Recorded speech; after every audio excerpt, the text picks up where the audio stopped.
in the horror genre. I'm your host, Nicole, and it's time to share another dark tale.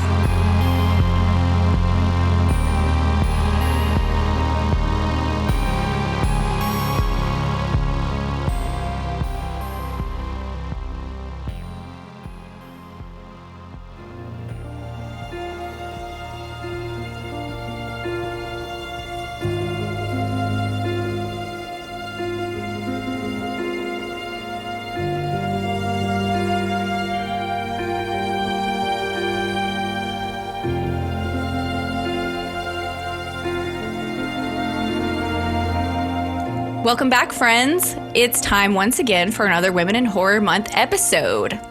As always, this episode holds a special place in my heart because while I'm always paying attention to what women are doing in the genre, this time gives us an excuse to really highlight and celebrate our sisters in horror. I haven't always fit well into large groups of women. I was never part of the big, shiny, popular group in school, and I've often found myself in a position where I feel like maybe just a little bit of an outsider in your stereotypical girl groups. However, I have largely found women, and really everybody that I've met in the horror community, to be kindred spirits. And I think maybe that's because we're all just a little bit weird, and we recognize and appreciate that weirdness in each other.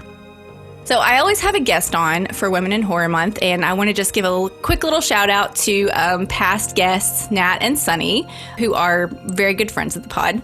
But this year I have a new co-host.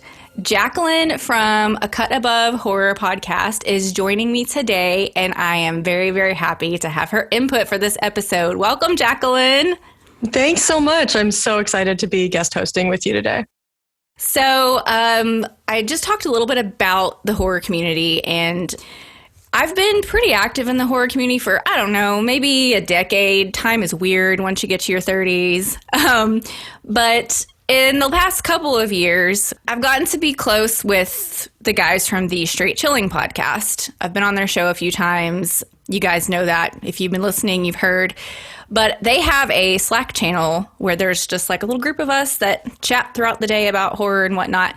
And at first, there weren't a lot of women on there. There were maybe like 2 of us or something. And over time, we've gotten more and more ladies on there. And Jacqueline is one of the lovely ladies that I met through there. And it's been really great to see more women show up in that space. So Jacqueline, why don't you talk about your podcast, and we're gonna kind of talk about your background in horror. Sure. Thanks so much. I am one of 3 co-hosts on A Cut Above Horror Review podcast. My other co-hosts are a couple of fellas named John and Hyderberg, and they are a couple of guys that I met through the Slack channel as well. So sort of an incestuous little community there, but they invited me to come aboard with them and join their podcast about, I would say, 9 months ago. And John had previously had a different horror podcast that is now defunct. And so this was kind of his new brain baby. And so he got us on board, and the 3 of us have been recording weekly podcasts for, like I said, about 9 months now. And it's a lot of fun. We're sort of getting to know each other through this dynamic and getting to know each other through our love of horror. And you can find us on Spotify, Apple Music, Amazon, pretty much anywhere you get podcasts. So that's been a lot of fun, a nice endeavor for me. Yeah. And how long have you been a horror fan? I mean, the short answer is pretty much as long as I can remember. I think I was always attracted to anything macabre, but the problem was that my parents were very strict when I was a child and didn't let me watch anything that was dark or scary, but they didn't really police my reading, and I was always a big bookworm. And so I think you can relate to this as well, but the first thing that I think was really a major turning point for me in terms of my horror fandom was reading the Scary Stories to Tell in the Dark books. Did you grow up with those as well? Oh, yeah. Yeah, my grandma bought me those, and I loved them. Yeah, those were a really big deal for me. That was like my first exposure to real horror. And I know those are meant for children, but I still consider them real horror. And those have really stuck with me and sort of influenced my taste in horror a lot over the years. And then my mom finally let me kind of watch horror. Well, going back, then I read the Fear Street books by R.L. Stine in middle school. And then at age 12, I started reading Stephen King. And of course, that was a game changer. So that kind of was my gateway into horror. And then around age 13, my mom let me start watching horror movies. And my first one was Carrie. Oh, that's a good first one, I think. I think so too. And that kind of remains fixed in my mind as kind of an untouchable fixture. And has really just impacted how I look at horror, what I seek out in horror, what I like and don't like in horror. It's just really like a major cornerstone for me. So I have kind of a two-part question about women here. Why do you think women are drawn to horror, and what unique attributes do you think women bring to horror? Well, I think women are drawn to horror for a lot of reasons, many of which are the same reasons that men are drawn to horror. I mean, I think women enjoy a thrilling experience, something that's fun and scary but safe, like a roller coaster. I think that women enjoy that just as much as men do. I think we enjoy, just like men, getting to see inner anxieties represented on a screen or a page and then vanquished as sort of a cathartic experience. I think we enjoy seeing taboo topics explored within a narrative. On the other hand, I do think that women sometimes experience horror differently from men. For example, I think that sadly, we become very attuned to external threats from an early age and sort of taught to protect ourselves and made aware of our physical vulnerabilities in a way that men often aren't. And so I think we can have a little bit more of that cathartic release of anxiety with these films and stories because we relate to those feelings of danger more. So I think that's kind of a unique experience that women have. I also think, just pure and simple, women get tired of the prim and proper stereotype. Yeah. It's like sort of unexpected, I think, to many people for women to be really into horror. I think it's seen as like a little bit deviant and transgressive for a woman to be really into horror. Even my husband, when we first met and he learned how into it I was and how enthusiastic and how much of a part of my life the horror genre is, I think he really thought I was an outlier until he got to know me better. And I was telling him about different friends and acquaintances. I told him about your podcast and he's like, another one? So I think it's still seen as kind of fringy. And I think I think that gets old. That we're like, look, just because we're women, we're not like delicate flowers. I mean, we can enjoy gruesome and brutal things. We can receive that and really be okay. It's not going to like destroy our psyches. So. And there are statistics that that basically it's half and half. Horror fans are pretty much half and half. Honestly, that doesn't surprise me. I mean, you go to horror conventions and I feel like you see just as many women as men at these things. It's really not a fringy thing for a woman to be a horror fan. I just really don't think so. I also think that horror could be, maybe this is just me, but I think that horror can be an interesting channel for sort of exercising rage. I'll explain briefly. I think that, for instance, men historically grow up being discouraged from expressing emotions except for anger.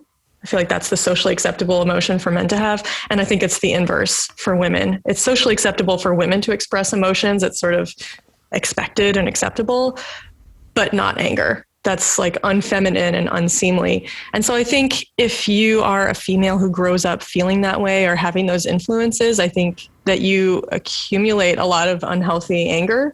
And I think that horror can be a good outlet for that, sort of a cathartic experience of like exorcising the demon.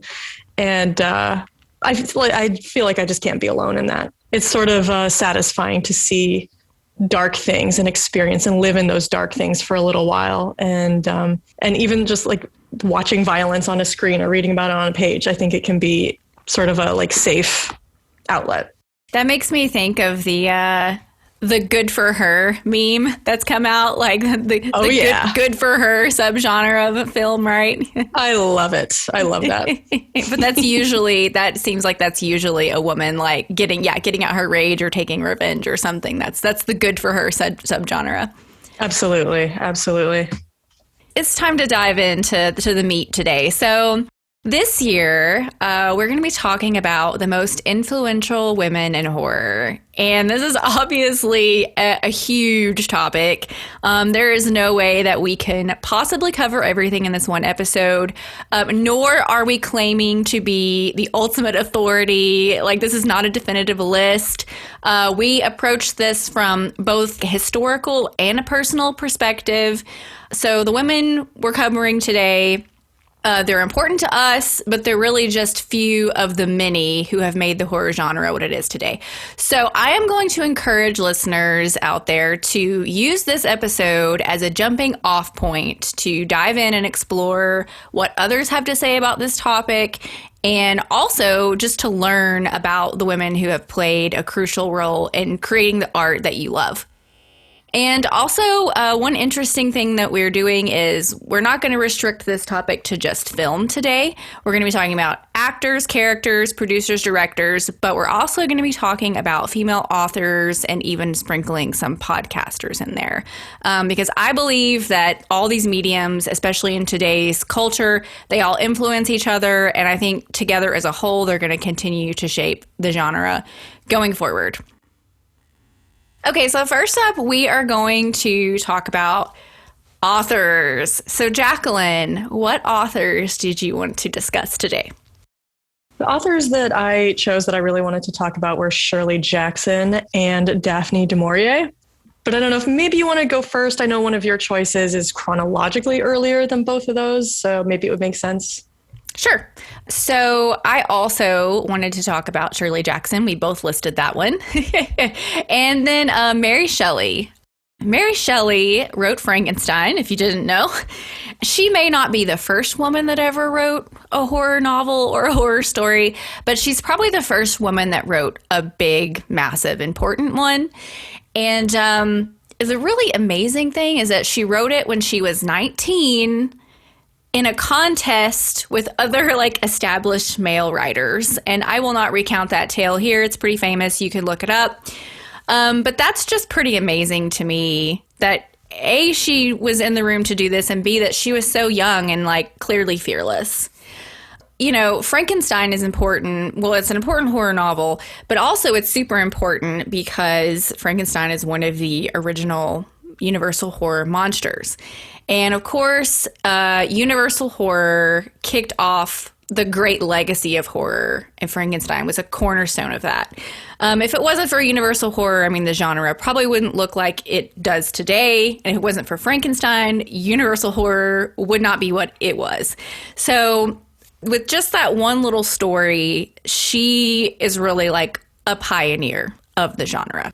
Definitely. I think the impact that she's had on the genre is just immeasurable. I struggle to even imagine what the horror landscape would look like without Frankenstein. Yeah. Did you read that in high school for the first time? I have to say, I don't think I have ever actually read the whole novel. Oh. Both Frankenstein and Dracula, I have read parts of, but never the whole thing. I think Frankenstein is more readable than Dracula. So I would recommend that to go to the top of the list. Yeah, I need to put it on top of the stack. Oh, yeah. Okay, so tell me a little bit about Daphne du Maurier, because I don't really know a lot about her. So this is kind of one of the interesting things about Daphne du Maurier is I feel like she has had a significant impact on horror, but most people don't know about her because most of her work is basically known for having been adapted into films. And so she wrote the novel Rebecca, which was adapted into a Hitchcock film. And there's also an upcoming Netflix, or maybe it's already here, a Netflix film adapting that novel. She also wrote the short story The Birds, which of course was turned into a Hitchcock novel. Mm-hmm. A Hitchcock film. She wrote Jamaica Inn, which was turned into a Hitchcock film. And she also wrote Don't Look Now. Oh, okay. Which became the film by Nicholas Roeg in the 70s, starring Donald Sutherland and Julie Christie. So I think people are familiar with her work, but only through the films. And she's not as known. But her writing was mostly around the 30s, I would say. And so this is kind of the earlier part of the 20th century, not really in our modern times yet. But she won like a National Book Award for Rebecca. Rebecca, if you're not familiar with the story, it's about a young woman who marries this widower and moves into his, beautiful but Gothic mansion. And so what follows is some pretty interesting like Gothic stuff where there's paranoia and is this person really who they say they are, mistaken identities, and there's a creepy housekeeper. Is she malevolent or is she just odd, but innocent? Unclear until you sort of start unraveling things at the end of the story. It's an interesting story that has themes where the ghosts aren't really ghosts. The ghosts that she thinks she's experiencing are really just history that already took place. So it kind of has the same DNA as, say, like Jane Eyre, if you're familiar with Jane Eyre, which is considered like a classic novel, but has Gothic elements to it as well. And you can draw some through lines there, but I feel like that is really kind of her crown jewel and leads sort of into some later authors that we'll talk about. You want to go ahead and talk about Shirley Jackson? You want to kick us off? Yeah. Sure. Yeah. I'll get started. I think we both have a lot to say about her. So Shirley Jackson, I think she's probably best known for two works, The Lottery, which is a short story, and The Haunting of Hill House, which has had 3 screen adaptations by now and is, I think what's interesting about The Haunting of Hill House, well, there are many things, but one of the significant things is that I feel like that novel really brought the haunted house story into modern times in the middle of the 20th century. So it was written in 1959. I think haunted houses have always fascinated us, and it's a trope that continues over centuries, right? And it's kind of this next point that I was mentioning with Daphne du Maurier, where you can start with those early 1700s Gothic novels like The Castle of Otranto. You can move to The Fall of the House of Usher from Poe, onto The Turn of the Screw and Daphne du Maurier. And then there you are in the 20th century with it, but it's evolved. And I think one of the great things about this novel is that it's not just a haunted house story. It's like half haunted house, but also half diseased psychology. And I think that gives it a more modern take. I would even venture to say that maybe without that novel and that confluence between the supernatural and the psychological, maybe we wouldn't have stories like The Shining. And with this inner psychology of the main character of Eleanor, who's really complex, this might be a stretch also, but maybe we wouldn't even have a character like Carrie White. So yeah, well, it's interesting that you mentioned that because I'm pretty sure in the beginning of The Shining, well, yeah. So 2 things. Stephen King mentions Shirley Jackson, and then also I believe there's a quote from Hill House, Haunting of Hill House, in The Shining, because you know how he puts like quotes from other authors. Yeah. And I could be wrong about this. I didn't think about this until just now, or I would have already grabbed a book, but I'm pretty sure the line about like whatever walked there walked alone is somewhere in The Shining. And he's gone on record as, being a big admirer of hers. So I definitely think that she was influential in that way. And I had read The Haunting of Hill House, but it had been a very long time. I hadn't read it probably since I was in college. And so I read it again like a couple months ago. And reading it older, it hit me totally differently. Like I found myself identifying with Eleanor in a lot of ways, like not so much later when she's, kind of losing it in the house, but earlier on when she's talking about like finding herself and going on an adventure and not exactly sure where she fits and all of this. I was like, I really recognize some of these things. And for it to be so relevant now, I feel like this must have been just a breath of fresh air in the 50s, the late 50s, Absolutely. And I think that's really a hallmark of Shirley Jackson's work kind of overall, is that she writes about the mid 20th century woman's sort of the horror of being limited in your control over your own life. And so I think that this, as you said, was a breath of fresh air. It must have been almost startling for women in that time period to see themselves reflected in this work. And not just this novel, but many of her stories as well. Yeah. And I also, after I read the book, I went and watched the original, The Haunting, from, I guess that was from the 60s. I don't know if I had ever seen that whole movie. If I had, I didn't remember it very well. And spoiler alert, I mean, we're going to be spoiling lots of things today. So just, pause if you don't want spoilers. But I had forgotten that the doctor's wife pops up a couple times and scares Eleanor. And that's what caused her to kind of like really go over the edge. And then that's what caused her to like crash into the tree at the end. And I thought, well, that's different from the book. And it's different from every other adaptation. But I thought that was a really smart choice. And that was a really smart way to have a practical thing kind of push her over the edge, since so much of the book is in her head. And that's always harder to show on screen. And I really appreciated how that version of it was really successful, even though it was completely different from the novel, and then it was completely different from like Mike Flanagan's approach. Now, yes. I will say, so I love the 60s version and I love Mike Flanagan's adaptation. The 1999 version of The Haunting is universally panned. People hate it. It's a guilty pleasure film for me. It came out when I was 15. I loved horror, but I mean, I wasn't into like anything hardcore, of course, when I was that young. So I went to see everything that came out in the movies, and like The Haunting and The Mummy came out the same year. And those were both a blast for me personally. So even though, sure, the CG is really bad, the cast is fun, the house is gorgeous. I mean, I think there's a lot to love there. So I'm just going to wave the flag for The Haunting 99.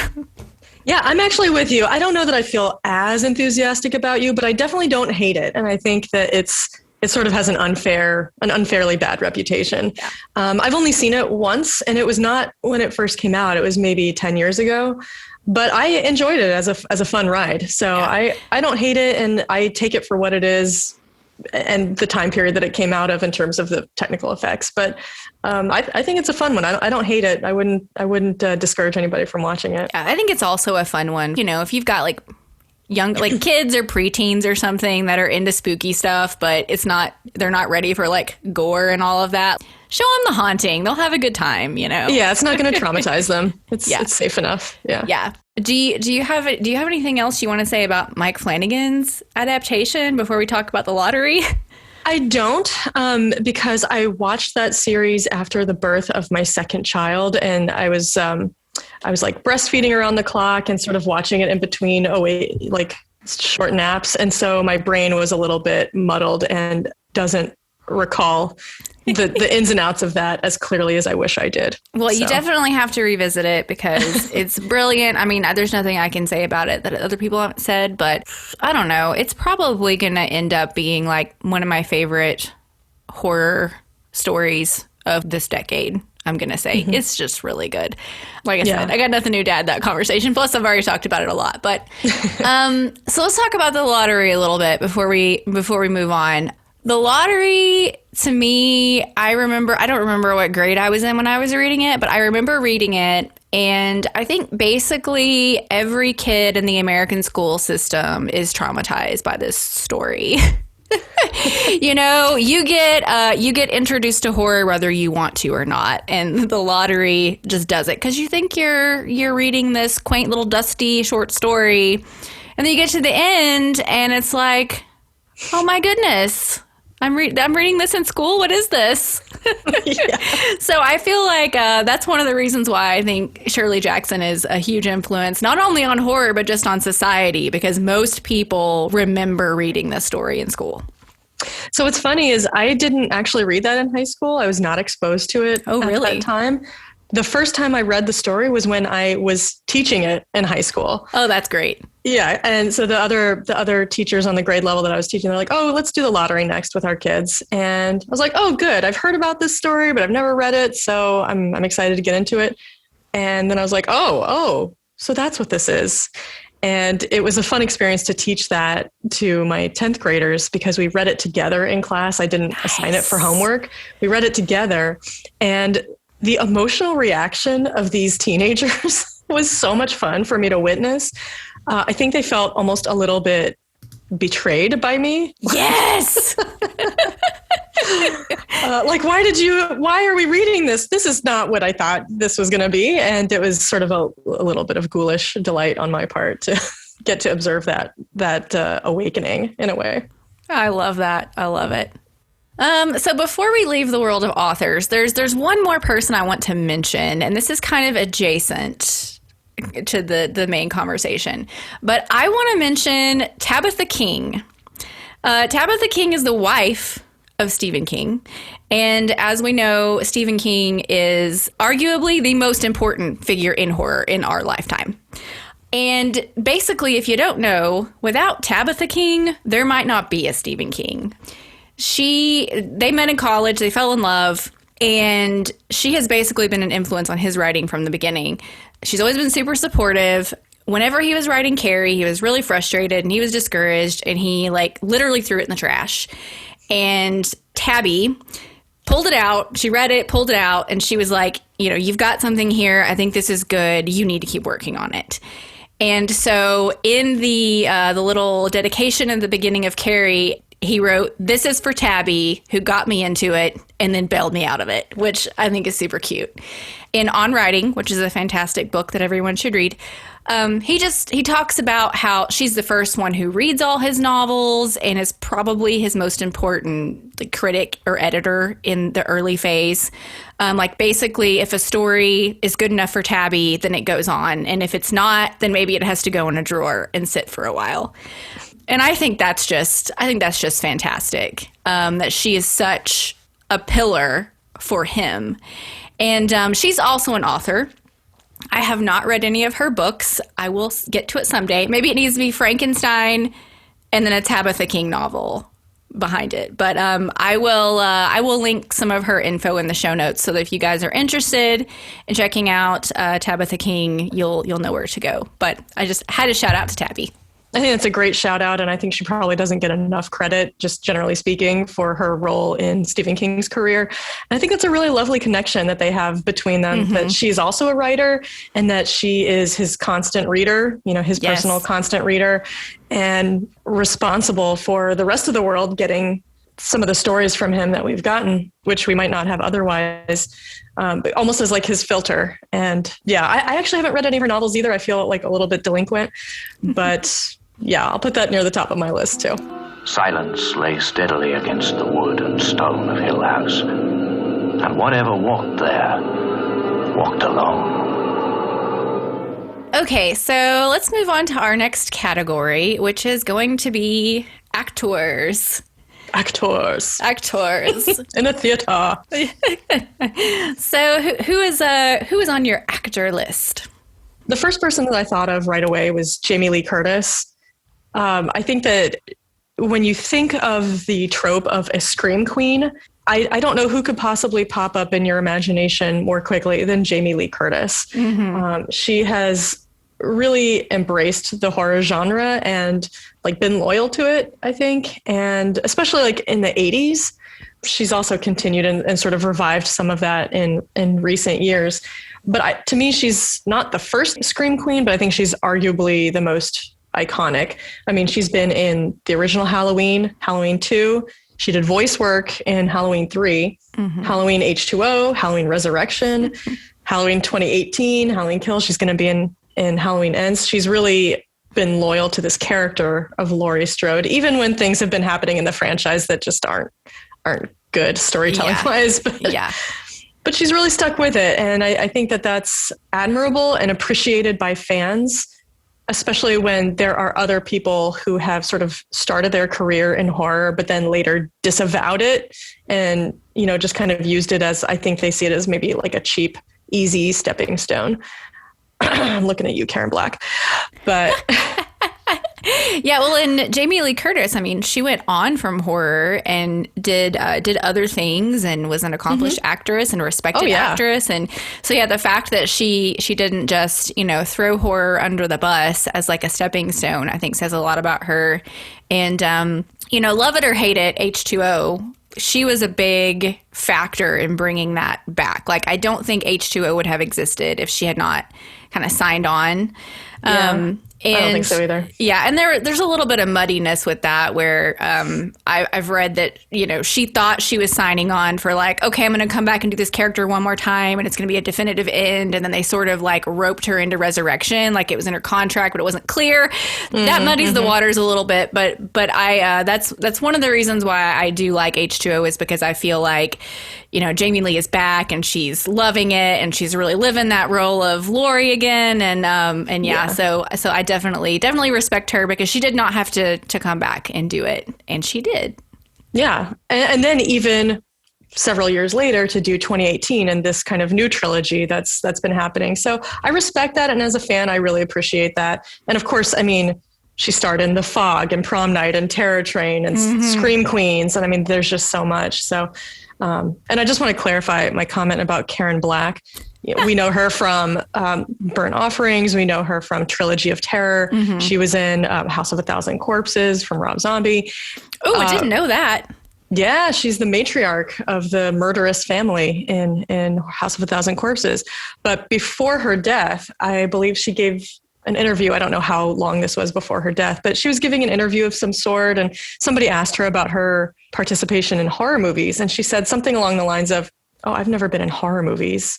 And she tried to sort of play them off as like, "Oh, I've done some like suspense films or thrillers." Oh, she's one of those. Like, she was reluctant to embrace the label of horror, and that left a bad taste in my mouth. And, God rest her soul, but that's not nice for a fan to hear. No. But also, I guess maybe like, I don't know. It was a different time. I know there was a time when horror was basically like akin to porn. Like if you said you were doing horror, you might as well say you're doing an adult film, So I don't know. Yeah. Maybe she didn't realize that like some of the stain is off of it. It's okay. You can just say it. You can just call it horror. It's fine.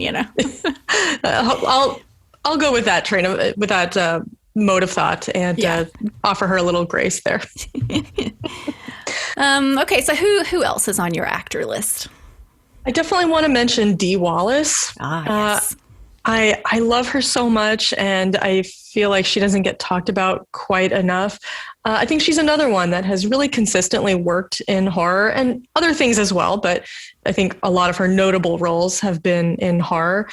But she's a hardworking actress. If you look on IMDb, she's got 263 acting credits, and a lot of them are iconic horror movies. She was in The Hills Have Eyes. She was in The Howling. She was the mom in Cujo.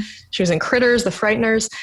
I first came to know her as the mom in E.T., which I think is probably the way a lot of children start to get to know her a little bit. And so kind of a funny thing happened in my psychology with that is that because of that role in E.T., I sort of always code her as like a mother figure in whatever I'm watching her in. And so in a weird way, she kind of makes me feel like safe and protected because she's like, it's like mom's here, And then I think Rob Zombie actually kind of sort of brought her back into the horror fold in his adaptation of Halloween. And then she also appeared in The Haunted World of El Superbeasto and Lords of Salem and Three from Hell. And she's kind of like revisited the horror aspect of her career. And I just think she's a great actress. She, like Jamie Lee Curtis, she embraces the genre and is loyal to fan, and I think appreciates her fans. So I really just enjoy watching her. She's sort of a constant. Yeah. And she's one of those too that you'll find her on the horror convention circuit. And I've never met her, but I've heard nothing but good things about her. And, you go to these horror conventions and it's usually pretty clear who is there just like trying to pay the bills and who actually cares to be there. And she seems like one of the ones that is having a good time. I was at one horror convention where I was at like the VIP party or whatever later. And there's a story there. I did like the logo and the graphic design, and so I got VIP tickets for free. It was a little bit of a mess, to be honest, but the weekend was great. Regardless of the mess, the weekend was great. And so this party that I was at, she was there and she was like dancing around with everybody and just like having a good time, being everybody's fun mom, I guess. That's what she was doing. So get it, girl. So that's kind of a good segue into one of the people I want to talk about, another kind of 80s staple, and that is Barbara Crampton. And I don't think I grew up with Barbara Crampton. Like, I didn't know who she was growing up. She was in a bunch of stuff that I didn't really watch. So she was in Reanimator, Chopping Mall, Castle Freak. That was kind of her early stuff. And then she went on to do a ton of soap operas. Was kind I did of not know that about her. Bridge. Yes, she was in a whole bunch of soap operas. So she was on Mick Garris's podcast not long ago. I think it was Mick Garris's podcast. It might have been Joe Dante's. One of the two, Uncle Mick or Uncle Joe, one of their podcasts. And she was talking about how, she goes to soap opera conventions and she goes to horror conventions and how people know her for completely different things. But like occasionally she'll be at a soap opera convention and like the wife knows her from soap operas and the husband knows her from horror. And she said that's always really fun. But she just sort of took a few decades off, though, to raise a family. And I think she was still doing some soap work during that time because it was a little more steady. And then she got brought back in You're Next. That was kind of her re-entry into horror in, when was that, 2010 or something? Something like that. And since then, she is like back. She's been doing all kinds of stuff. She was in, so You're Next, Lords of Salem, We Are Still Here, Channel Zero.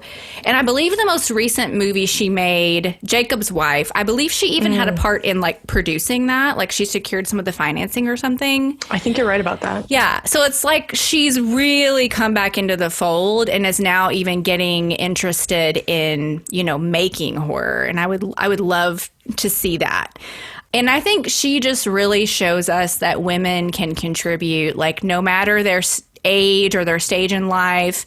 You don't have to just be young and hot to be a scream queen and be an icon, even though she was young and hot and now she's older and hot. She looks great. But yes, absolutely. But regardless of her looks, she would be doing it. She'd be pulling it off, And so every time I see her, every time I listen to an interview with her, I'm just really like on board with her. Yeah, and she's a good Twitter follow as well. So highly recommend if you're on Twitter. Okay. But yeah, and I feel the same way about Dee Wallace. Like she sort of transcends age and she hasn't gotten herself locked in that like, young hot thing where she can't get work after that. Like she perseveres on. So yeah. I love me some Barbara Crampton. I love that choice. Okay, and so the last person I have on my list is somebody who I feel like we've talked about established people, but this person is a little bit newer to the horror genre, and that is Toni Collette. And this woman is clearly a force. I mean, she was in The Sixth Sense way back in 1999. That's right, I think. That sounds right. Yeah, it sounds about right. And then she didn't do horror for a long time. Of course, that movie, she was nominated for an Academy Award, which is fantastic for any horror movie to ever be nominated for any Academy Award. So that was like a great start for her. But then a little bit later down the road, she did the Fright Night remake, which I had forgotten she was in that. Krampus, Hereditary, Velvet Buzzsaw, which is a really fun little horror movie about the art world. If you haven't seen it, check it out. And then I also found out in researching for this, she's going to be in the new miniseries, The Staircase, which is based on the documentary about the guy whose wife fell down the stairs. And yes. It was like clearly he's guilty, but then somehow his trial, like it's crazy. Look up The Staircase, but she's going to play the wife. I did not know they were making a scripted adaptation of that. That is so interesting because I saw that in your notes and I was like, wait, she was in the documentary? What? So now I'm up to speed. Now I get it. Yeah. But I think Toni Collette to me is such a force because clearly she's a fantastic actress. She's just a treat to watch. But she's brought a credibility to the genre. Because she's a serious actress, but she, to me, I do not think she shies away from horror at all. I think she just takes great roles and does not care. She's not worried that this horror label is going to stain her. And she has really, I think, added a lot of value to the genre, like I said, especially in the past decade or so. I couldn't agree with you more. And I think she, as you said, she's a force. And I think when you see her in these roles, she goes so hard. I mean, she goes 100% and really commits herself to the role. You can tell that she is all in, and it just makes for outstanding performances. And I know that I'm not alone in this opinion, but I in my heart of hearts, truly believe that she should have won an Oscar for her performance in Hereditary. And I think it's a crime that she wasn't even nominated for that. And if it weren't a horror movie, if it were a performance in just like, a highfalutin family drama, I think she absolutely would have been at least nominated. But because it was a horror film, I feel like it just got overlooked. But I'll go to my grave thinking she should have won an Oscar for that role. Yeah, it is really fascinating just to see what things are nominated and when, because we had that big year. I think it was either maybe 2018 or 2019 when Get Out and Shape of Water were both nominated and won stuff at the Academy Awards. And I was like, oh, is horror going to start getting more of a nod? No, it was a fluke. It was same just thing a with one-off. Comedy. Comedy never gets anything either. It's like people true. don't take those seriously, but it's whatever. It's whatever. That's, we won't go down that rabbit trail. That's okay. We don't want to be normies. We don't want mainstream. Yeah. Oh, well, wait, success. I do need to make a nod to Parasite won Best Picture a couple years ago, which I still have not watched. Ooh. Yeah, I need to. So Frankenstein, Tabitha King, Parasite. We just need to have like a weekend getaway where we can catch up on all the essential stuff that we've each missed and just do it all at once. That sounds like the best girls trip ever. I know, right? We need to make it happen. We do. We don't live that far. We don't live that far away from each other. No, we can meet in the middle, or I just have to like swing up to see you when I come to Florida next. Yeah. Let's do it. All I do is worry and slave and defend you. And all I get back is that face on your face. Okay, so our next category is producers, directors. And I just kind of lumped these together because I feel like, they're not the same job, but these are the people really like behind the scenes, pulling the strings, making things happen. These are the people that we don't get to see. We might see their name, but they don't get as much recognition as, the faces in front of the screen. So I definitely wanted to take a little detour and talk about the people who are really in the trenches, making the thing happen. Jacqueline, who's on your list? Well, the first person that I wanted to talk about was Julia Ducournau. Please forgive me that I don't have good French pronunciation. It's not a language that I speak. But she is the director of Raw from 2016 and also of Titan. Again, please excuse me if that pronunciation is wrong, but her most recent film from just last year. I think that she's really reviving the trend for the new French extremity type of films that we saw in the early and mid 2000s, like Calvaire, Inside, High Tension, Martyrs. There's a whole, laundry list of those.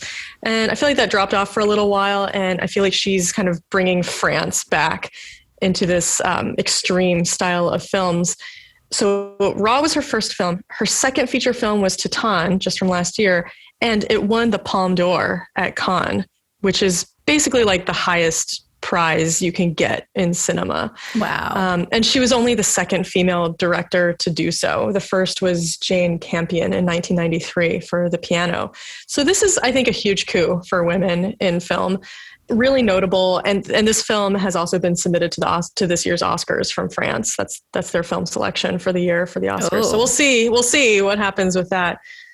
But I think her films are so beautiful and brutal simultaneously. And I've read a lot of interviews with her, and she describes them as not just being straight horror. She describes her movies as like a crossover between various genres. She calls her movies genre films. She doesn't really say horror, but she's like, they're horror, but they're also dramas. Raw, she also calls a teenage comedy. That's an interesting way to put it, but that's the label she puts on it. And she says that her films really focus on humanity. And that's really what she's always driving for in her films. And when you think about it like that, I think it's easy to see that. She talks about the film Raw as being a vehicle for like seeking your humanity through building your moral self, and the juxtaposition of the main character, Justine, with her sister, Alexia. And the difference between them is one has like a moral code that you can identify with, even as she's doing bad things. You still are along for the ride with her because she still at her core has a moral center, whereas her sister really has none. And she's basically an animal. And then that humanity she's talking about, she kind of is exploring that in the film Titan through the way she puts it in an interview is shedding any representation or social construct that goes with gender. And also, she calls it an absolute and pure love story between two characters. And so it's interesting that in this dressing of like violent and brutal things that happen to the body and a lot of body horror in her films, underneath all of that, she's seeking these kernels of humanity. And so I think she's doing really interesting and complex work that you can really pull apart and really unpack with a lot of meat on there. So I think that in your first two films to have achieved such things as she has, I can't wait to see the career that she has in the future. I think she's just really, really talented. So I am really intrigued by her because this is currently a big blind spot in my horror because I have not seen either one of her films. Okay. But I love French horror and I love New French Extremity. So I don't know why I haven't gone down this particular avenue, but it's one that I am definitely looking forward to going down for sure. Yeah. And I think that she's going to be more and more accessible to American audiences as time goes on. Or at least I hope so. I hope that's not just wishful thinking, but she did direct a couple of episodes of M. Night Shyamalan's TV series Servant. And so I hope that that's at least like a hint of kind of opening the door to becoming known by American audiences. But yeah, I know that you love the French Extremity movies as well. I love them too. And I remember that period of time in like the early mid 2000s that it was really, kind of a revolutionary thing. I hadn't really seen films like that before. Oh, yeah. I really think that you'd enjoy her films. Yeah, it hit me over the head. I remember, I think High Tension was the first New French Extremity that I saw. Me and too. Yeah, and I remember it was when I was single and I lived alone in an apartment and I worked a later shift at a print shop and I would get home at like midnight and I would watch a horror movie almost every night. And so it's 1, 2 in the morning and I'm by myself in my living room at 24 watching High Tension. Whew. That's an experience. Yeah. Yeah. Oh man, I miss those days. And when there are people who are getting into New French Extremity for the first time, I'm like, oh, I'm envious, Yeah. Yeah. You kind of wish you could go back and have that first kind of shocking experience. But yeah. So I think that she's like reviving that. And so I think that you'd really, really be into her films. I would recommend it. Awesome. Yeah. So I'm going to go ahead and jump in and talk about somebody else who I think did something pretty revolutionary in her time. And that is Mary Harron. And Mary Harron directed American Psycho.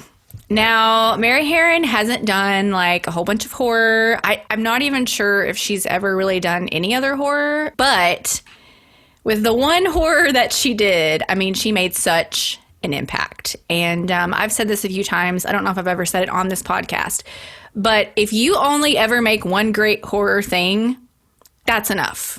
And she doesn't have to have a whole bunch of like hits on her list to be important. American Psycho is her masterpiece.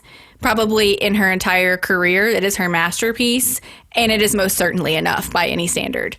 Oh yeah, she can be done if she wants to. Yes. And the reason why I probably bring Mary Harron up almost every time I talk about women in horror, she comes up on almost every episode, and I think it's because it was just a really influential and important moment to me. So I saw American Psycho for the first time, not right when it came out. It was 2005. I remember it was another one of those things. I was actually living in Orlando. I was on the Disney College program. Again, I was working a late shift. I got home late at night, and American Psycho was on TV. It was during October. And I was like, oh, I've never watched this. I'm going to sit down and watch it.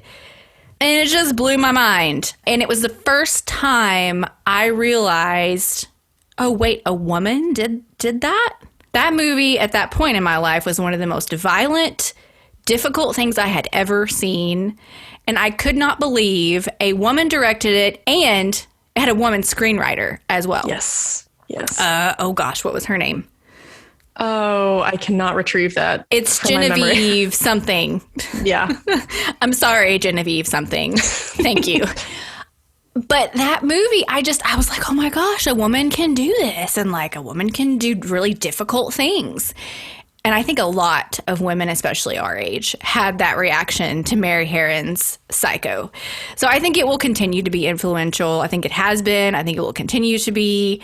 It's just a force of nature. And she has done some other things. She's done some TV episodes of horror, even though she hasn't done other horror movies. Like she directed an episode of 6 Feet Under. Okay. She directed an episode of Fear Itself, which was, so Mick Garris did Masters of Horror. Right. And after that was over, he did Fear Itself, which was 1 season. And she directed an episode of that. And then she also directed an episode of Constantine, the TV adaptation of Constantine. I was not aware of that show. I only knew about the film, which I haven't seen either. But yeah, I didn't know about that show. So a question for you. Did you also read the novel American Psycho? No. And I don't know if I ever will. I don't know if you should. I would not just like blanket recommend that for everyone. So if you don't mind, I'd like to kind of share my experience with American Psycho. Absolutely. So I was in high school. I was a senior in high school when the film came out, and they did great marketing for that film. And it was kind of in this, like, you remember the whole marketing kind of thing around Blair Witch, where it's like, oh, it's real. So to a lesser extent, I remember them doing something similar with American Psycho, where ahead of the film's release, they had this thing where you could sign up to receive emails from Patrick Bateman. Oh my God. So you're getting these like scary emails from a serial killer. So I remember this marketing thing before the film was even released, and it certainly caught my 17-year-old attention. And I thought, oh, it's based on a book. I better read this book first, because that's just my usual MO. And so up to that point, I had like the most kind of intense thing I'd ever read was Stephen King's work, which can get very intense, of course. But I remember when I read the novel American Psycho, I was like, oh, Stephen King is like Dr. Seuss by comparison. I mean, it goes to these like ungodly places. Like, I just don't know. I don't know. It's kind of set apart, I think, from most horror fiction. It goes to a level that is not commonly explored, I think. But I think it's commonly understood and analyzed to be like a satire of a certain sort of group of men and a subset of men at a particular time in our society. And what I think is so fantastic about Mary Harron's adaptation in the film is that in the novel, I think Bret Easton Ellis is satirizing a subset of men and a certain like American mentality. But I think that Mary Harron puts a sort of uniquely feminine twist on it that is subtle, and it doesn't, I think, correspond with Bret Easton Ellis's sort of perspective on it. I think that it sort of almost becomes like a feminist film in a way. I think it very subtly skewers like all men in a way. Yeah. And so it's interesting that I think it's very inspiring to feel like a woman can take a work by a man that in itself is actually very, very like masculine in its perception and very subtly adjust it to become like a more of a feminine perspective. So I think it's really just masterful. And I think it's very inspiring to those who may want to like write or direct adaptations of works that are not by women. Yeah, definitely. Guinevere Turner. That's it. That's the screenwriter's name. Wow. I'm so impressed that you just pulled that out. It came to me. All right, Jacqueline, who's up next on your producer-director list? So the other choice that I had for a female director is Jovanka Vukovic, who I think is not a well-known name yet. I hope she becomes one. So this is somebody who's really more of a personal influence to me rather than maybe an influence at large within the horror genre, at least in film per se. She was actually the first female editor-in-chief of Rue Morgue magazine. And she currently, her focus is writing and directing films. So far, she doesn't have a huge CV in the film world. She did a short film called The Captured Bird, which was produced by Guillermo del Toro. I have not actually seen that short, but if it's got Guillermo attached to it, then I feel like that's something I want to explore. What I have seen of hers is she wrote and directed a segment for the anthology film XX. If you've seen it, she did the first segment called The Box, which was adapted from a story by Jack Ketchum. Yes, thank you. Filling in my gaps here. But it's the first entry in the anthology, and I think it's one of the two strongest. The other one was done by Karen Kusama, who I know you'll be talking about later. And so I'm really glad that she's venturing into filmmaking. I hope that she continues on this path, and I'd really like to see her do a feature film. But going backwards a little bit, she had spent a lot of years as a horror journalist, and then she spent, I think, about 6 or 7 years as the editor-in-chief of Rue Morgue magazine. So that was founded by a man named Rodrigo Gudinho, and he was moving on to other things, and he sort of like hand-selected her to take over the magazine for him. And her takeover more or less coincided with my beginning to read Rue Morgue magazine. I sort of discovered that while I was in college, and around the time that I started to become a more serious student of horror, as opposed to just like, oh, I like horror movies, I'm going to see whatever comes out in theaters. I was getting more serious at this time and really wanting to learn, like, what are the roots of horror? What are the origins? What are the iconic things that I need to know? What are the lesser known things that I need to know? How do I become like a really knowledgeable person about this genre? And how do I find other people like me? And so Rue Morgue was really my entry point to that. I think Fangoria is kind of that point for a lot of people, but I really always just gravitated towards Rue Morgue. I was an English major and I was an English teacher, and I feel like Rue Morgue just has a little bit more of a like literary feel to its writing and its analysis of films and the horror genre at large. And so it really just appealed to me and spoke to me, especially while I was writing my thesis. My undergraduate thesis was on racial archetypes in horror films.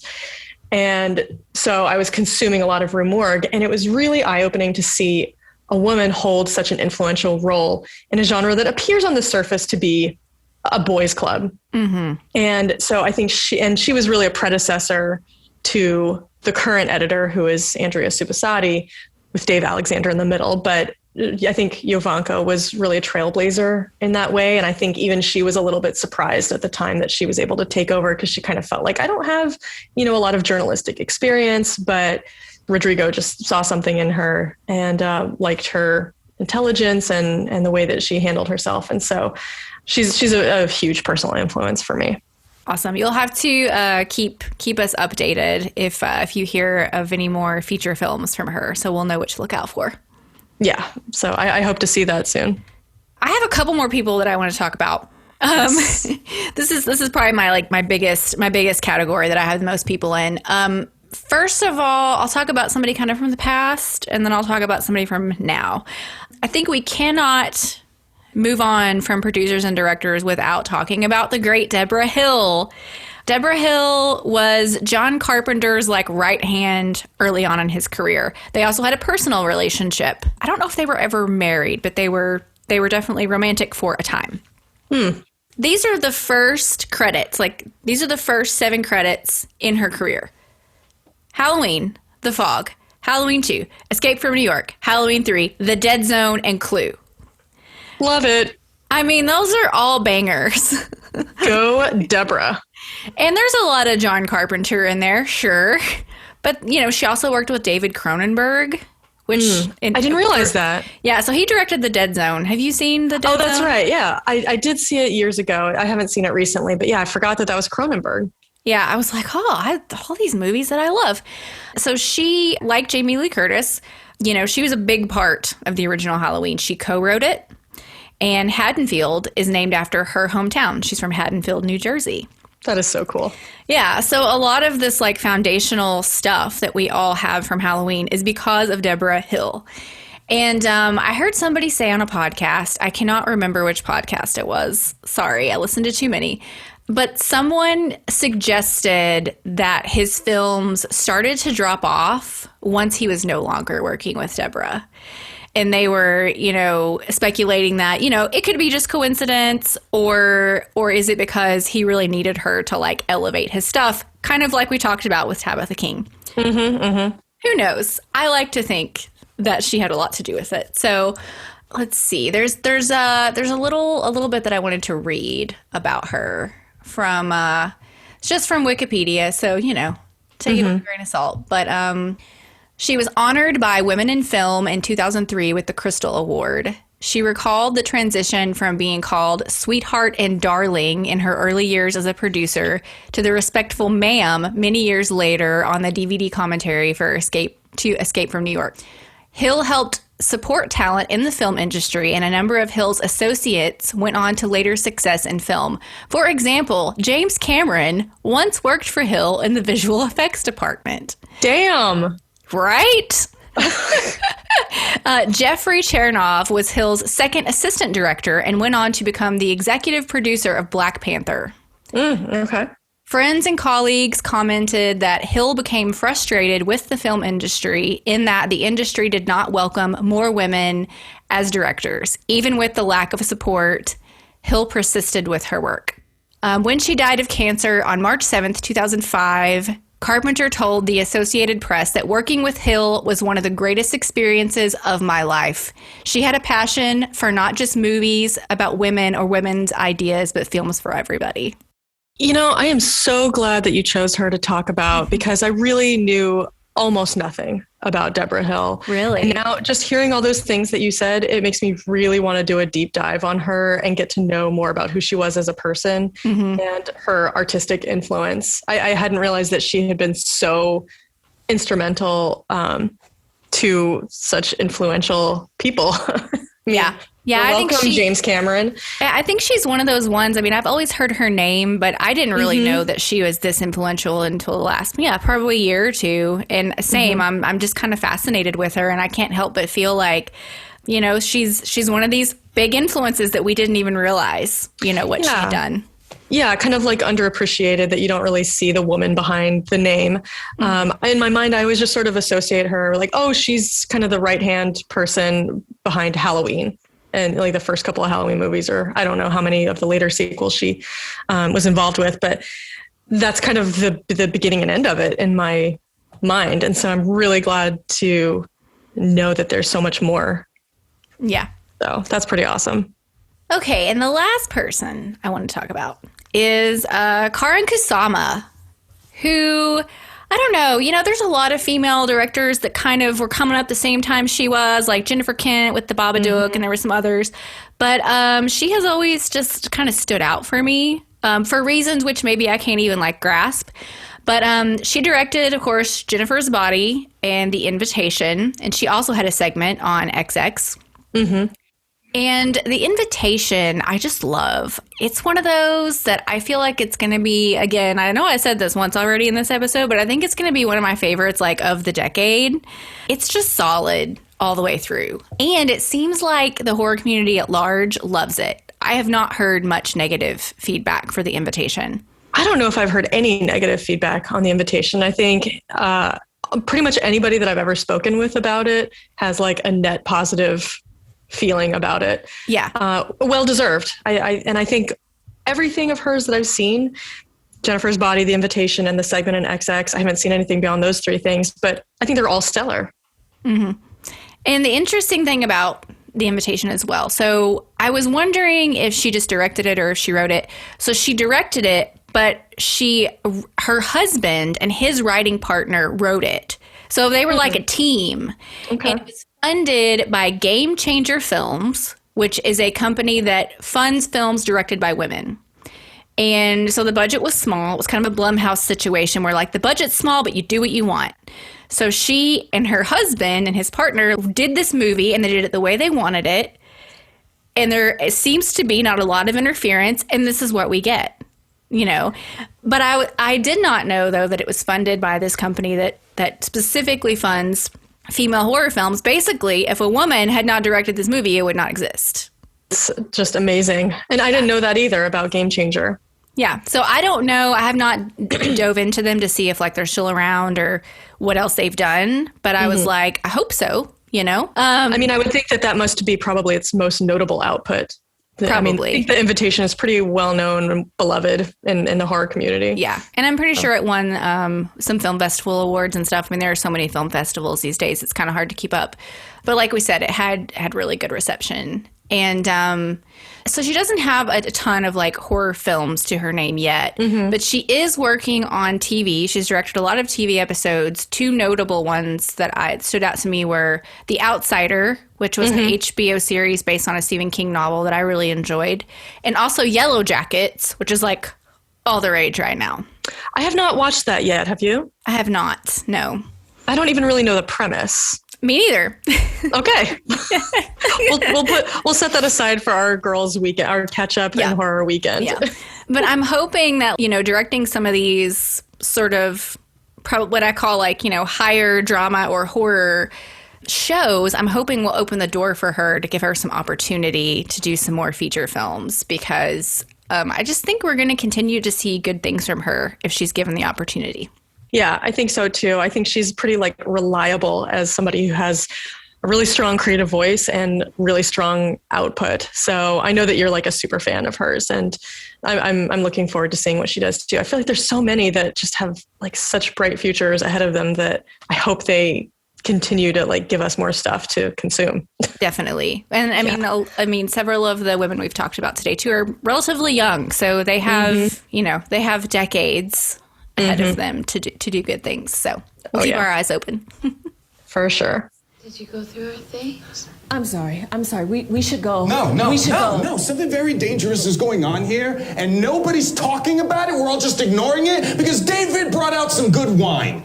Okay, so moving on to the next category, we are going to talk about some female characters in horror. Who you got? Yay. I think that one of my favorite female characters of all time, and I know I'm not alone in this, is Ellen Ripley from the Alien movies. Now, full disclosure, I have not actually seen Alien 3, so I don't even know, I really have no knowledge of that film. But as far as her presence in Alien and Aliens, the sequel, I think she is just kind of an unparalleled icon of women in horror. I think she's just one of the most unique characters, and I wish we had more Ellen Ripleys. I think right off the bat, she's portrayed differently from most female characters that we see in horror. She's smart, she's capable, she's cool-headed, she never gets hysterical, she's not subjected to unwanted romantic advances, she's not sexualized by male characters. Now, of course, the kind of like downside to this is the realization, which I think most fans of this franchise have, which is that she was the character of Ellen Ripley was actually originally written as a man. Mm-hmm. And so on the one hand, it makes me happy that they were flexible enough in their casting that we were able to get a female actress in this role and have this like super badass hero that we could all kind of grab onto and root for. But on the other hand, it is sort of disheartening that this couldn't have just been written as a female character to begin with. It had to be written as a man for us to get this type of character. It's like a little bit of a bummer. It's kind of a mixed bag, but setting all that aside, I think it's so great to watch her.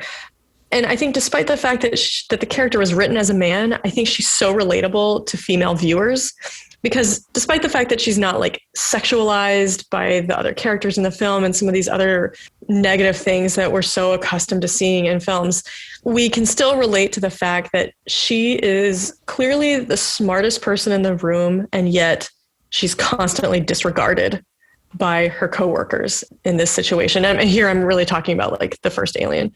Mm-hmm. And so I think that it's really relatable, unfortunately, for women to be able to connect with that and see that in this story. But I think we also get a lot of vindication because by the end, everyone else has died. She is the lone survivor. And so it's a little bit of like a, well, told you so, that we can kind of like cheer for that and be like, you should have listened to Ripley. All right. She knew what she was talking about. The smart woman and her cat, right? Exactly. I love that. I love that nobody listens to her, but she survives the end. It's her and her cat, flying off to safety. So. Okay. So speaking of smart women, why don't you talk about Clarice Starling? Oh, Clarice, how I love you. So, of course, Clarice Starling is the protagonist of Silence of the Lambs. I'm really only going to focus on that. I know she appears in other stories within that series, but I'm really only going to focus on Silence of the Lambs. Like Ripley, she is a calm, intelligent, capable, driven woman who is, kind of on the cusp of this burgeoning career with the FBI. But unlike Ripley, because she was so clearly written as a female character, I feel like her sex is explicitly highlighted in a lot of ways in this film. Like Ripley, she is disregarded by male colleagues, but unlike her, she is constantly subjected to the objectifying male gaze. I mean, by almost every man, or almost like every kind of sector of men in this film. We have Chilton, who's the director or whatever of the prison where Hannibal Lecter is being contained. She's objectified by the local police. There's a very unsettling scene where she goes to the funeral home to examine the body of one of Buffalo Bill's victims. And she's just kind of standing there silently waiting for her boss to come back. And a dozen or more local police officers are just standing like in a circle around her, silently staring at her. And it feels so hostile and resentful. And it's just very uncomfortable to watch. And she's even, like, to a degree, I think, kind of sexualized by her boss, Jack Crawford, who is like on her side and supporting her. But he even betrays her in a moment in that funeral home scene where before they get started with the examination, he's telling the local sheriff, like, oh, this case has some like sex crime components to it. Maybe we should discuss it out of, certain company. And so they go to discuss that in private. And he does this in front of all of the local officers. And she's just kind of like left out to dry in this very uncomfortable scenario. And you really feel her vulnerability and her like this feeling that he's like done her wrong. But what I love about her is that she calls him out on it. Yes.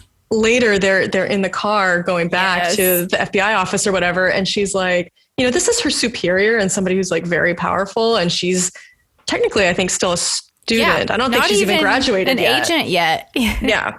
And she brings it up to him in a respectful way. But she says, sir, when you enact these double standards, other officers are looking to you to see how to act. And they look up to you. And, she basically calls him out on it. She says it matters. Yeah. Mm-hmm. And I mean, darn it, if she doesn't like kind of make me want to cheer for her. I mean, that takes such guts to be able to say that to your superior. And it makes me feel like this film, despite being made by men primarily, and it has a male director, there's a sympathetic quality to this film that gives Clarice Starling this gutsy kind of ability to bring it all out in the open. And like, she's aware of her own situation, like her own experience, her own like feminine experience within this very male dominated world. But she's also willing to like make that known to the men who have the potential to like oppress her. Mm-hmm. And so I think that it's really like, I think that this is like a feminist film, and I think it's a feminist character. And I love Clarice Starling. And she's not like just a robot. Like, she's not a Terminator. She is like, she's very human, and she has a lot of sensitivity that I think makes her more successful as an agent and helps her like succeed in this case that she's involved with. We see her emotional background, and we see how that kind of comes into play in her perspective on this case she's trying to solve. I just think she's fantastic. She has all these obstacles posed to her based on her gender, and she just kicks them down. So I love Clarice. Yeah, she's tough and brave in like every regard, even though she's young and inexperienced and small, none of that really stops her.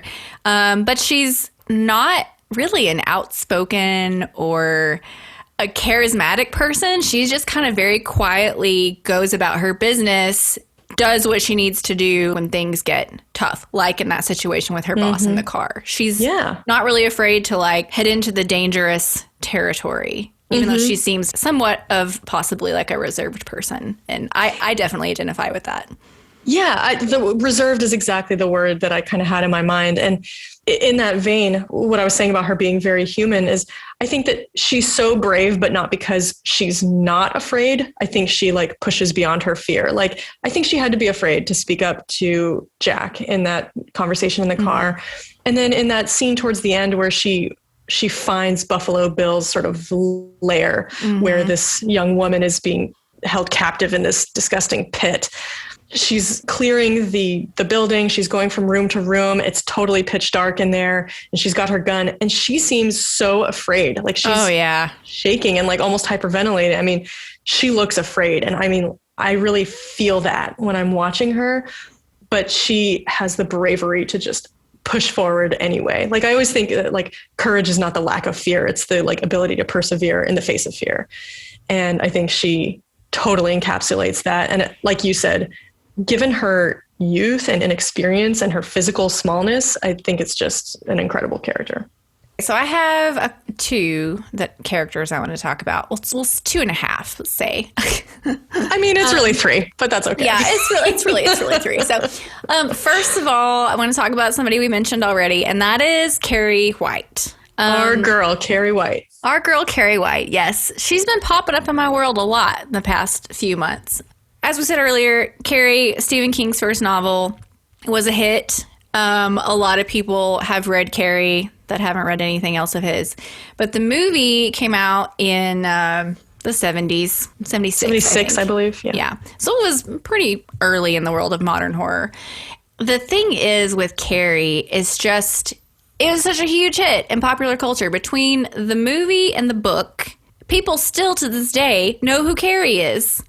And when you're talking about somebody being wronged or getting revenge or like making a woman mad, people will throw it out like, oh, are you going to go carry on me? Yeah, it's sort of this like collective, it's in our like collective lexicon. Yeah, it's like permeated pop culture. So even if you haven't read Carrie or even seen it, you probably know the scene with the blood and the eyes and all of that.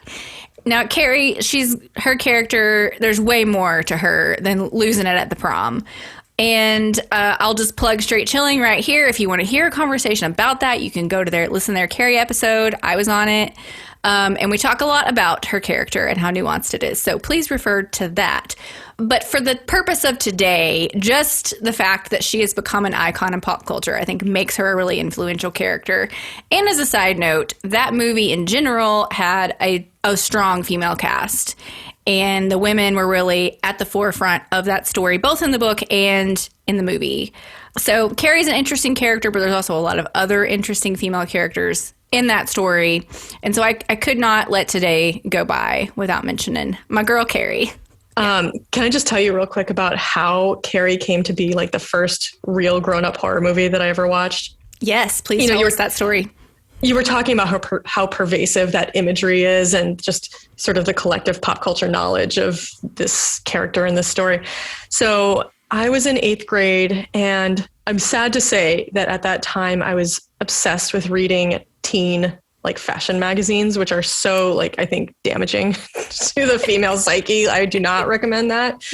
But I was reading 17 magazine and it was like the prom issue or something. Now I was in 8th grade. I was years away from going to a prom, but still it was sort of this like fantasy to engage. Oh yeah. I read those too. This magical event that's going to take place, this like rite of passage someday that I'm going to have going to the prom.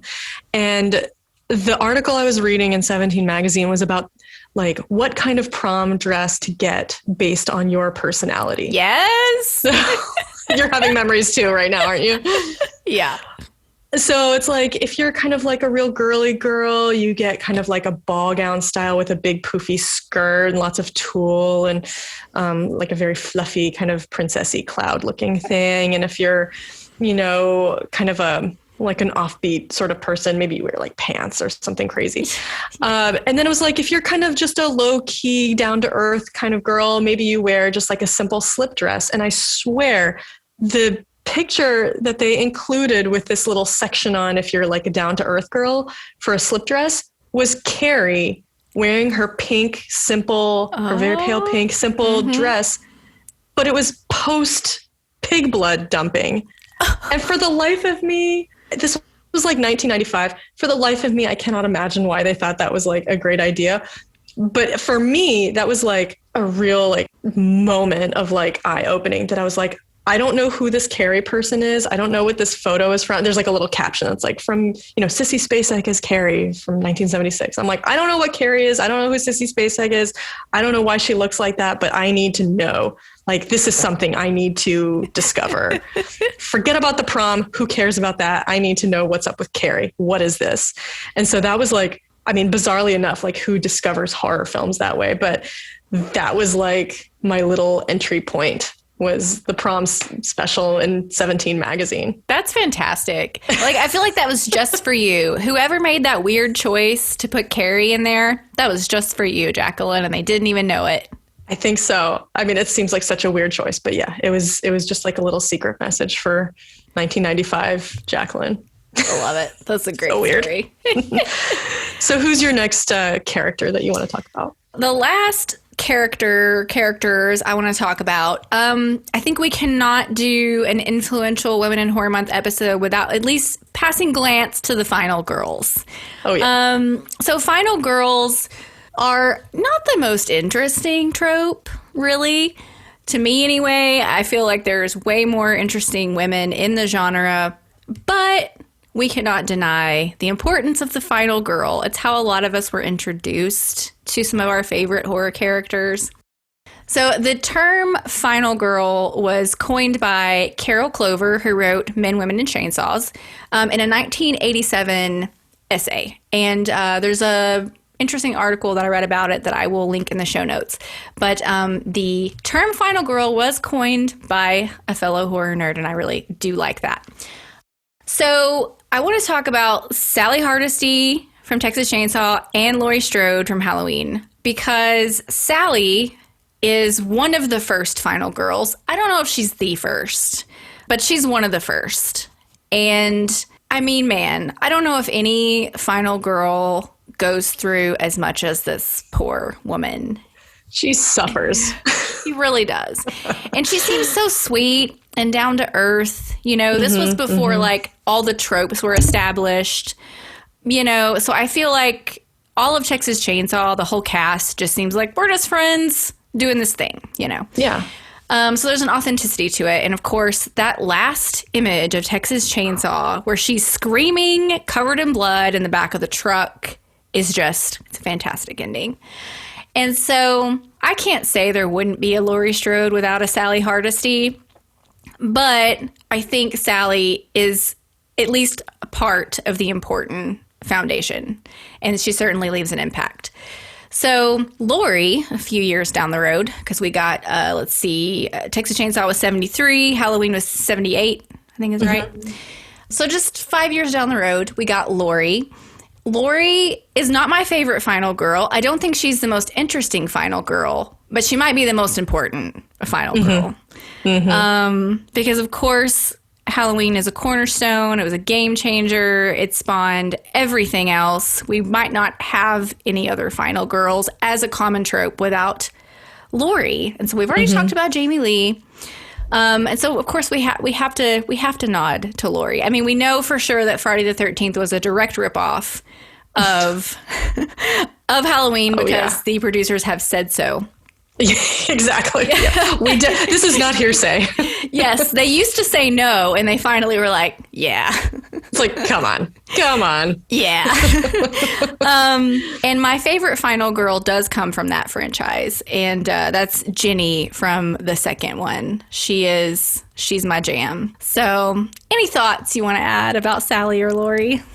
Well, I think more broadly than just Sally or Laurie, the concept of the final girl in general, I think you're absolutely right that it's not the most interesting or complex character type, but I do think it's really significant because I think that horror has a history of at times objectifying and sexualizing women in really uncomfortable ways. I think there are a lot of instances in horror where women are treated just like as bodies to be like murdered and disposed of or sexually assaulted or, any number of things. But at the same time, I think paradoxically, I think horror has a history of being like more progressive for women than you might expect. And I think that the trope of the final girl is one of the earliest ways that horror as a genre achieves that. I think nowadays, like in the past, like 10, 15, even 20 years, we're getting like some very complex and fully realized female characters. And especially with like more and more women working as creators in the horror genre. But before that kind of progression in recent years, horror does something for women as the trope of the final girl does something for women in the horror genre that I think is kind of unheard of in other film representation, at least like so consistently in like the 70s and the 80s, which is like you have this character type that despite being pursued by a killer of some sort, and despite witnessing usually the murders of like her whole group of friends or the people around her or other people who are trying to save her, like police officers or other authority figures, it's a character who is strong and smart and resourceful enough to survive. And I think that is something that women 5 decades ago could really latch onto and see like a lot of strength and women being given credit for the ability to do that, when I don't think that's so common in other areas of film or in other artistic representation. You know, the 70s is kind of like the post women's lib time, when I think there's some backlash against the feminist movement. And I think sometimes other types of films get very, very conservative and like restricting towards women in a lot of ways. But this trope of the final girl, while not terribly complex, gives women a way to like be strong. And so I think it's really important and enduring for that reason. And to be the star of the show. I mean, everybody else is expendable, right? So you've got the big bad and you've got the final girl. And I suppose you could argue that you wouldn't have the big bad without the final girl. You know, they're always that equal. Yeah, it's like an interlocked yin and yang sort of thing. Like they need each other to each exist. Yeah. Which makes me think of, have you seen Behind the Mask, The Rise of Leslie Vernon? Oh my God, I love that movie so much. I think it's so brilliant. Yes, me too. And I mean, it speaks directly to what we're talking about. They skewer a lot of tropes, but like that's the one that everything is really hung on, is that he has to find the right, I think he calls her a survivor girl. Oh yeah. Well, it's almost like fate. It's like they're linked. They're linked by fate. It's almost like a romantic relationship. Yes. Like they are each other's twisted soulmates. Yeah. In a way. Like he can like sense her. You know? Yes. Yeah. It's like they're almost two separate parts of the same organism. Or maybe I'm getting too far there, but I don't know. That's what was happening in my brain. Yes. Oh my God! Did you get that? Did you get that? Yeah. Did you get that? Tell me you got that. I got it. Did you see that? How we sensed each other? Okay, so moving on, we've talked about kind of the past and we've talked about the present, but I wanted to take a few minutes to talk about future trends. You know, who is just now coming on your radar, and who are some people that you think either are now influencing horror and are going to influence horror in the future? Well, a couple of women that I'm so happy to be exploring and getting to know and learning their voices a little bit are Nia DaCosta and Carmen Maria Machado. I think these are women. These are both women of color. Nia DaCosta is a director and Carmen Maria Machado is a writer. And I think it's so important to have more voices of women of color as we move forward in the horror genre. I think that's, even a smaller subset than just women in horror. It's like, these are people who are really underrepresented in the creation process of horror. And I'm so happy to see the kind of work that they're doing. And I feel like these are real emblems of what's going to be hopefully happening in the future. So just briefly, I'll kind of give some highlights of each. So Nia DaCosta, I think probably people, if they're familiar with her, it's because she directed the 2021 remake, reboot, sequel, requel of Candyman, which I know you are super knowledgeable about, and you appeared on the Straight Chillin' podcast episode on that film, and y'all's analysis was just so smart and complex. That's definitely a good listen. Anybody who wants to hear more analysis of that film. So she's the only Black female director to have a film debut at number 1 at the box office, which I think is just a huge accomplishment. And what I think is so brilliant about what she did with that film is like she took the mythology of Candyman and in the original 1992 film, and turned that from a singular story about a single individual and the kind of like historical continuation of this individual who was murdered and this curse that sort of comes back with him. And she turned it into something much larger, like a symbol of all Black suffering in America. And that's like a wider transgression, like a wider like national crime that needs to be addressed. And she, I think, really opens that up and makes that small mythology, that kind of singular mythology from the original film, into something that becomes like just a more complex conversation, opens the door for like a lot more truth to be told. And I think there's just such brilliant choices in that film. I don't love everything about it. You know, I could nitpick some things here and there, but overall, I think it's really an achievement. And I think it's so important and correct that Nia DaCosta, as a Black woman, was kind of given the reins to retell this story from the perspective of the people that it's about. Fantastic. She didn't only direct it, but she co-wrote it as well, it, yes. Right? Yeah. With Jordan Peele and one other person whose name escapes me at the moment. So she really had a lot of control over that story. So like you're saying, a lot of where the story went and a lot of what the story is trying to do is a direct result of her creation.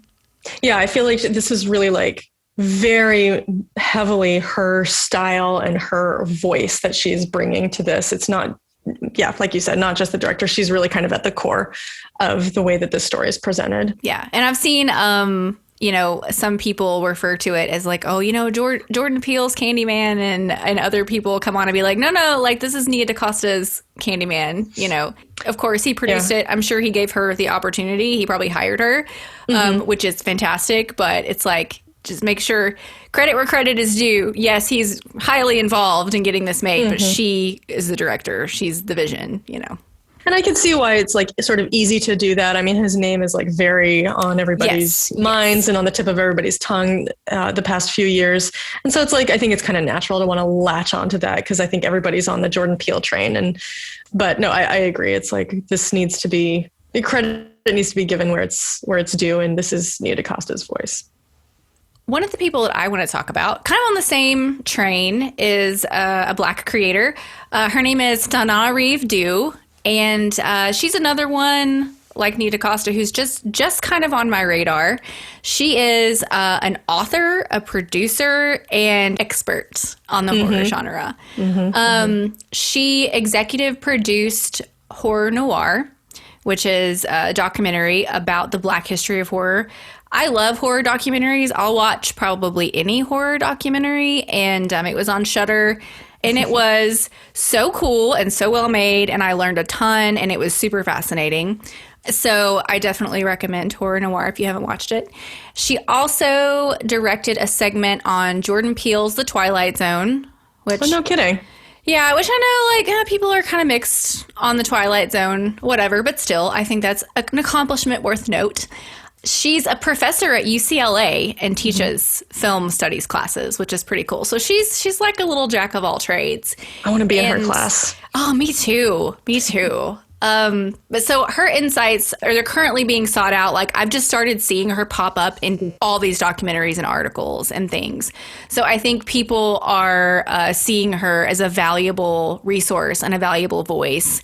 And I expect to continue to see her pop up. I want to read some of her books, and I'm looking forward to seeing kind of what she does next. She and I believe her husband produced a horror noir anthology that is now on Shudder, and it's every segment it's all Black creators. So I'm looking forward to just keeping an eye on her and seeing what she does.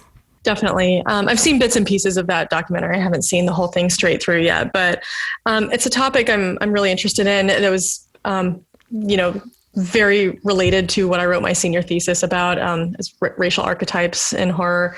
And interestingly, that documentary is sort of like based on a book called Horror Noir by Robin Means Coleman, who is also a Black woman. Yes. So more women to get into there. I confess that I have not actually read this book. I own it, but I have not yet read it. But yeah, so that's kind of like the basis for that documentary. I think given like my limited time for consuming horror, I think I'm probably going to have to settle for the documentary for a while before I get around to the book, but it's on my list. So I think it's great to have somebody kind of bringing some of these things to the forefront that are not so frequently talked about or recognized by white audiences, some of these issues and the representation of Black people in film. So I like that choice. Yeah, it's interesting to me, even regardless of any kind of like, you know, larger like social or moral commentary. I just find it interesting how horror seeps into all kinds of different crevices and cultures in the world and kind of how that shakes out. Like the new folk horror documentary on Shudder is really cool because of that, because you get the British and the American and the Japanese and the Norwegian. And it's interesting how different they all are. But then there's like common crossovers and a lot of cultures that I think are just like common to humanity. And so I always find those cultural perspectives just really interesting and really valuable. Yeah, I mean, horror is such a universe unto itself with like peripheral galaxies and, you know, I mean, there's so much to it. And I think it's so commonly misperceived as like just slasher films. Like people who are not fans of the genre, they hear horror and they think like Nightmare on Elm Street, Halloween, Friday the 13th. And from then on, it gets a little fuzzy and we're not sure where to go. But I mean, those of us in the know are just aware of this like expanse, this universe that is available. That's, I mean, we can never really like consume it all, right? Like it's sort of, it's almost infinite, I would say. Not in the world of streaming. We'll never get there. Isn't it a little disheartening to know that like you're going to die someday without ever having like watched everything that you wanted to? Well, never going to catch up. I hadn't really thought of it, but thanks. Oh, sorry. Okay, so tell me about Carmen Maria Machado. I'm so excited to talk about Carmen Maria Machado. I don't even know what to do with myself. I love that she's kind of like my last person. It's like, I want to finish with a bang. So Carmen Maria Machado is a queer Latina writer. She doesn't have a ton of, you know, huge works out yet, but primarily her three like most lengthy and significant and well-known works are a collection of stories, of short stories that had previously, I think, mostly appeared in like literary magazines and journals and things like that. A memoir about an abusive romantic relationship that she was involved in with another woman, and then a graphic novel. So 3 major works and all 3 kind of different genres and formats, which is interesting. And I'll say that not all of her work is explicitly horror. Like, I don't think anyone would just like flatly describe her as like a horror writer. But even in her work that is not explicitly horror, it feels as though it's almost always tinged with like a horror influence. So her collection of short stories, I would describe it as like a collection of stories about kind of the horror or uneasiness of living in a woman's body. So the stories are not always explicitly like terrifying or like physically violent or gruesome, but you can always see an influence in it. So this collection of stories actually won the Shirley Jackson Award in 2017. And this is her debut work. And it was a finalist for a National Book Award. This is very like literary writing, but one thing that's interesting is the very first story in the collection. It's called The Husband Stitch.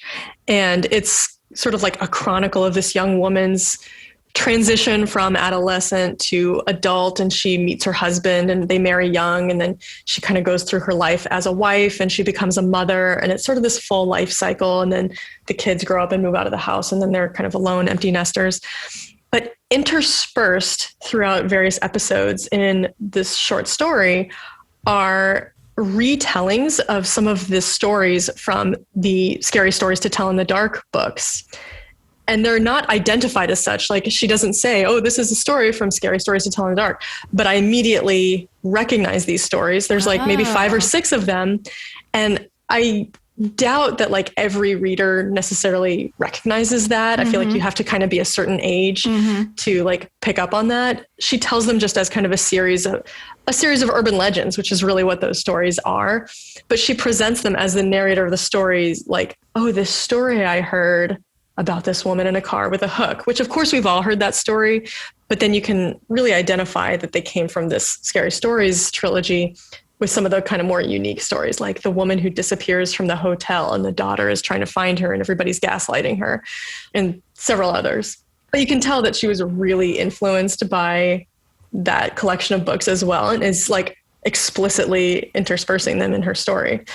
Her memoir about the abusive relationship, it's such an interesting like narrative format. Every chapter of the book, she identifies it as like being told in the flavor or in the perspective of a different like literary genre or literary trope. So there's one chapter that's like the dream house as sci-fi thriller, or the dream house as romantic comedy. And she's telling her story, but she's changing like the flavor and the genre with every chapter. And there are several horror references in there. There's like, you know, Psycho Killer or Haunted Mansion, cosmic horror, Nightmare on Elm Street. And she like explicitly labels them as such at the beginning of each chapter. And so you can see that she has all these various literary influences, but like the horror and the kind of darkness is always there. And then the graphic novel is probably the most like explicitly horror piece that I've seen. It's called The Low, Low Woods. And it's like these 2 young women in high school, and very frightening things are happening in their hometown that they have to like survive. And so it's just really interesting to see this woman who's getting a lot of accolades in like the high literary circles, but she is clearly coming from this like background of what is commonly considered to be sort of a low genre. She is, I just find this interesting. She's the artist in residence at UPenn, and she teaches writing courses there.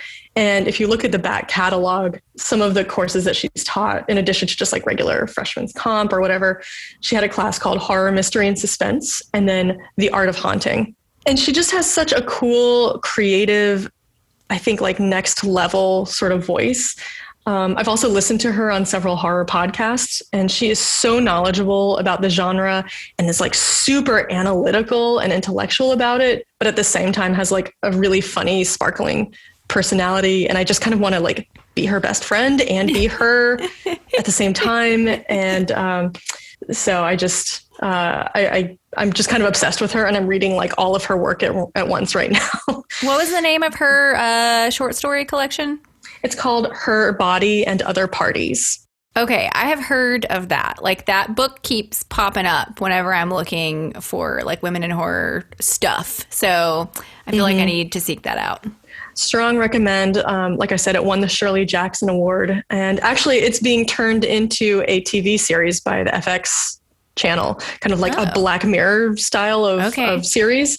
So I think that's going to bring her a lot of bigger name recognition as well. Definitely. And probably give her some more opportunity as well.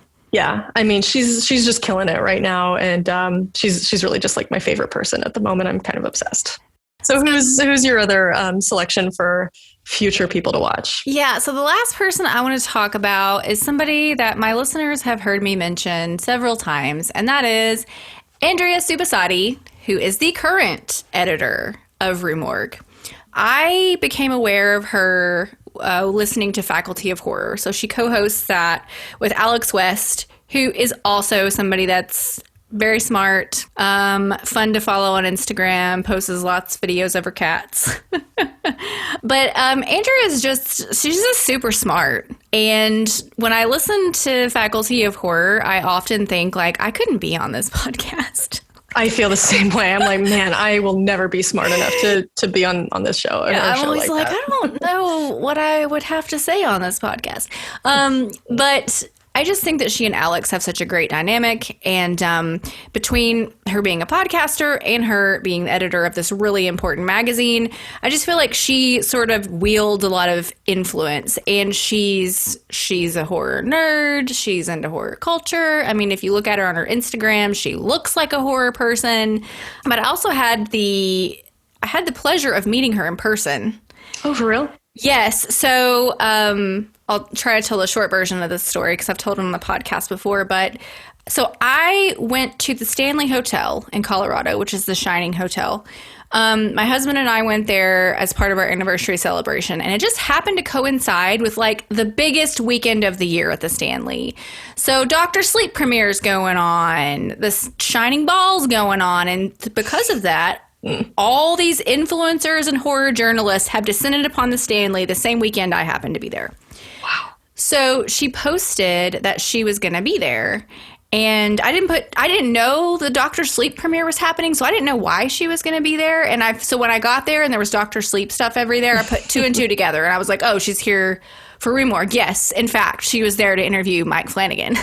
Yeah, no big deal, just casual. So she posted on her Instagram that she was going to be there, and I like just messaged her and it was like, hey, I'm a fan, I'm a listener, and if you want to like meet up and grab a drink or whatever, I would love to. And she was like, sure, and didn't just say that and then not answer back. Like, we communicated and we met and we hung out for an afternoon and walked around the Stanley, and she was so nice. I'm so envious right now. I just can't even tell you. Yeah, like when she met me, she like hugged me, and I mean, she was just super easy to hang out with and just very cool. So, in addition to being super smart and like a powerhouse, she's also a nice person. I love hearing that. Yeah. So I think her in particular, but also just female podcasters in general, I feel like are making waves, and I think they're going to continue to thrive in the space. Like, my favorite podcasts, it seems like a lot of them started out as like all men, but over the years, more women have come on and been added to the fold. Like in particular, the Losers Club. It's a Stephen King podcast that I listen to, and I'm pretty sure at first it was like 5 guys, and now they have a rotation, maybe half a dozen women that are on there. My favorite one, her name is Jen Adams is I think her name. And she does Losers Club, and she also does a podcast called Psychoanalysis, where they talk about like horror from a mental health perspective, which is kind of cool. That is interesting. Yeah, you should check it out. But I feel like Andrea and Alex on Faculty of Horror were the first like female podcast that I listened to. They've been doing it for a long time. Mm-hmm. So, I feel like they kind of like staked the claim in that area, and now, women are kind of popping up everywhere. Hello, here we are. Here we are. Yeah. So podcasters, and also I think directors in general, I think we're going to keep seeing more female directors and writers and producers and people behind the scenes, because I've just kind of casually noticed watching TV shows, movies, whatever, it'll be over and, you'll have your credits, and I'm like, oh, it's directed by a woman, written by a woman. So I've just started noticing more of that. Mm-hmm, mm-hmm. And so I think we're just going to keep seeing more of that. And that's what we want. Yeah, I feel like it's a great time to be a female horror fan. Mm-hmm. Like, the history of horror is not bereft of female icons, as we've been talking about. I mean, we can go centuries back and find female icons, but they're so few and far between up until like recent decades. And I think even just like right now is really like a moment and a turning point, as women are sort of like demanding to be heard in these spaces more. And so I think the future is very bright, as you so eloquently put it before. So I think that hopefully within our lifetimes, we come to a point where like it's not a surprise, or it's not notable particularly to see the final credits roll and see that the director or the screenwriter or the executive producer was a woman. I want that to be so ubiquitous that it's like not remarkable anymore.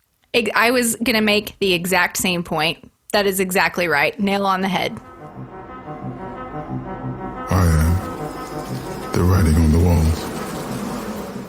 Well, That's it. That's our list. So I just want to say thanks again, Jacqueline, for joining me today. So just once again, remind the people where they can find you and maybe give us a little sneak peek of like what's coming up on A Cut Above. Sure. Yeah. So the podcast that I co-host is called A Cut Above Horror Review. You can find us pretty much on any podcast platform.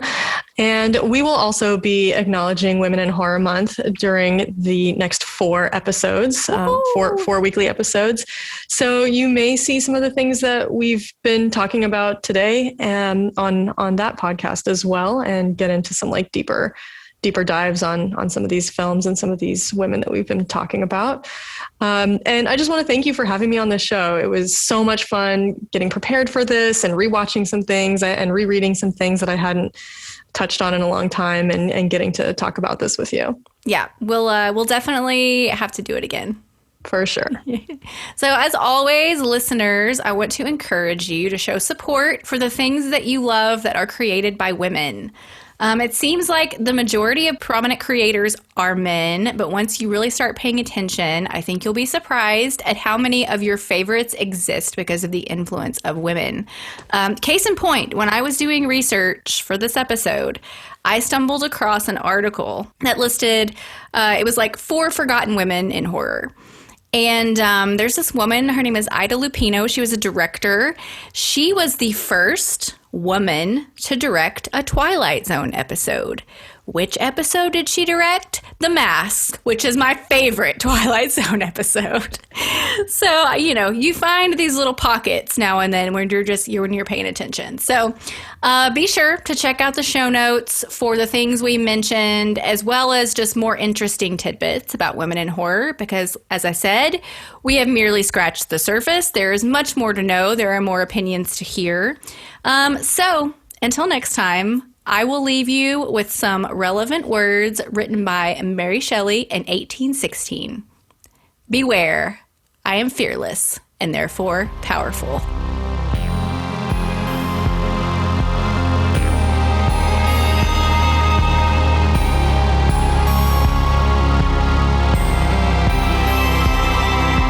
Thanks for tuning in. You can find the show on Instagram and Facebook at Light and Shadow Pod.